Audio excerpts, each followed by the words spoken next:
美国之音8月21号刊登时事评论员邓宇文的政论文章，题目叫《中国经济危机可能是2023年全球最大地缘政治风险》。文章说，可以说，如果不能在未来不长的时间里改善企业，尤其是地方政府的资产负债表，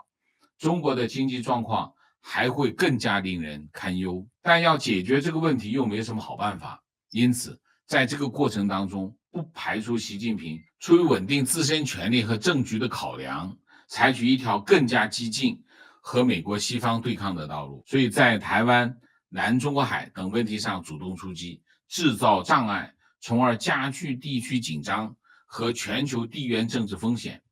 也让外界增强对中国经济和政治的不确定性。这个判断我觉得是非常有道理。美国的一些智库也做出过类似的评价。